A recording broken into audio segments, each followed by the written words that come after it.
Tak hanya dipaksa memakan dagangannya yang dituduh terbuat dari spons, pedagang es kue yang juga mengaku sempat dianiaya anggota TNI dan Polri hingga menderita luka. Bahkan seluruh dagangannya pun dihancurkan oleh kedua anggota Babin Kamtibnas. Yang muda biar kamu ya, jangan anak kecil ya, kasihan. Video tuduhan pedagang es kue jadul terbuat dari spons ini tengah viral. Korban dipaksa memakan seluruh dagangannya yang dianggap berbahaya karena terbuat dari bahan spons.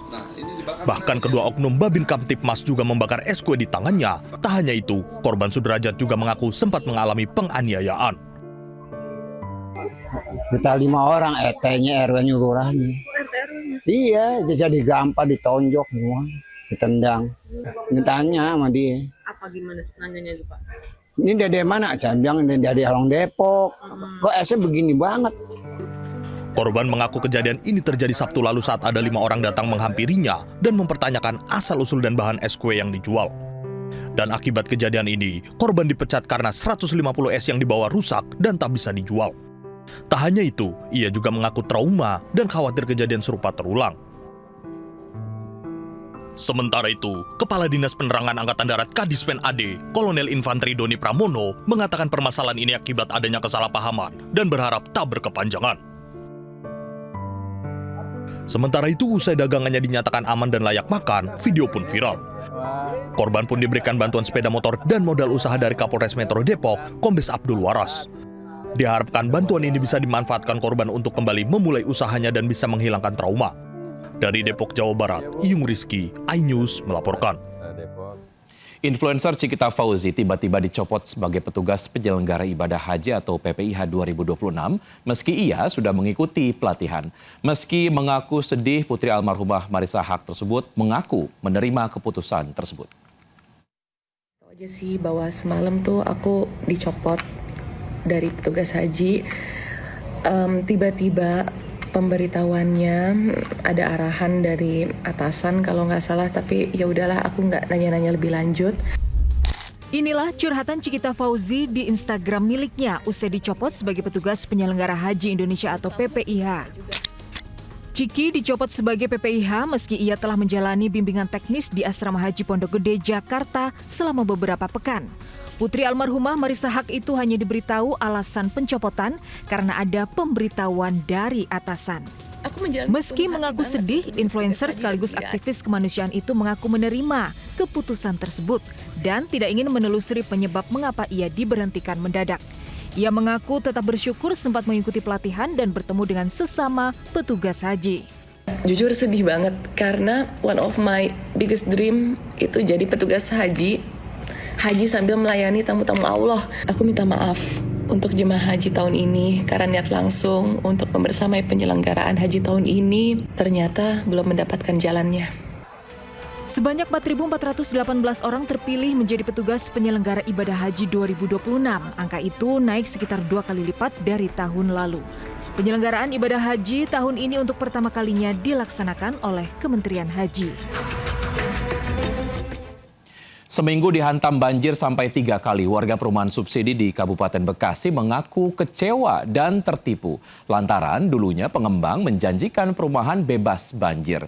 Tambah kecewa karena mereka harus menyicil KPR puluhan tahun. Sangat merasa takut dan juga cemas gitu adanya banjir susulan. Karena mengingat intensitas hujan juga masih cukup tinggi dan sepekan pasca banjir besar, ribuan warga perumahan Green Lavender Sukamakmur Kabupaten Bekasi masih was-was takut banjir sewaktu-waktu datang kembali. Meski sudah surut, tapi kondisi jalanan belum normal dan kering. Jumat pekan lalu, banjir di perumahan subsidi ini sempat mencapai hampir 2 meter. Rumah nyaris tenggelam dan komplek perumahan berubah mirip danau. Warga pun mengaku kecewa lantaran di awal beli pengembang rumah subsidi ini mengklaim bebas banjir. Tapi nyatanya sejak musim hujan ini warga sudah merasakan 3 kali banjir. Warga tambah kecewa lantaran mereka masih harus menyicil rumah subsidi selama puluhan tahun. Saya sih sangat kecewa karena kita di situ kan di awal tertulis di brosur iklan itu kan tulisannya bebas banjir. Tapi nyatanya Ya kalau dilihat kondisi rumah kemarin setengah pintu air itu ada di dalam rumah. Drainase Kecewa dengan banjir yang datang bertubi-tubi, warga berharap pengembang perumahan tidak cuci tangan dan segera membenahi saluran air agar warga tidak kebanjiran. Pada seluruh pengembang yang tidak memiliki tanggung jawab terhadap proyek-proyek yang dibangunnya. Dan Sebelumnya melalui Instagram, Gubernur Jawa Barat Deddy Mulyadi menyentil para pengembang yang tidak tanggung jawab atas proyeknya. sejenisnya, Apalagi kerap ada embel-embel iklan bebas banjir. yang ketiga, Dari Kabupaten Bekasi, Jawa Barat, Ahmad Johari Lutfi, iNews melaporkan. Bermaksud menjemur kasur di atap lantai 3 rumah tetangganya, seorang emak-emak di Tambora, Jakarta Barat terjatuh hingga terluka. Petugas pemadam kebakaran pun harus turun tangan untuk mengevakuasinya. Nih melaporkan di atas nih atap jatuh dari bawah, Komandan. Seorang emak-emak Mia Rahmawati 31 tahun terluka di bagian wajah dan merintih di lantai 2 rumah tetangganya yang sedang direnovasi di Jalan Kerendang, Tambora, Jakarta Barat. Sebelumnya korban terjatuh dari lantai 3 saat hendak menyemur kasur. Nah, saat melangkah kakinya malah menginjak asbes yang tak berpenopang hingga amblas. Korban yang terjebak dan terluka pun hanya bisa meminta pertolongan dari petugas damkar yang sudah dihubungi warga. Proses evakuasi berjalan dramatis. Korban harus ditandu untuk menghindari luka trauma akibat terjatuh. Selain itu, bangunan rumah yang terbuat dari kayu dan akses yang sangat sempit membuat sejumlah petugas harus hati-hati melakukan evakuasi. Setelah 1 jam berjalan, korban bisa diturunkan dan segera dibawa ke Rumah Sakit Sumber Waras Jakarta untuk mendapatkan perawatan medis. Dari Jakarta, Miftahul Gani, iNews melaporkan.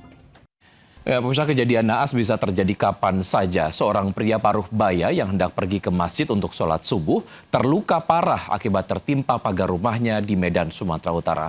Pagar ambruk akibat dihantam ban truk yang terlepas saat melintas di depan rumahnya.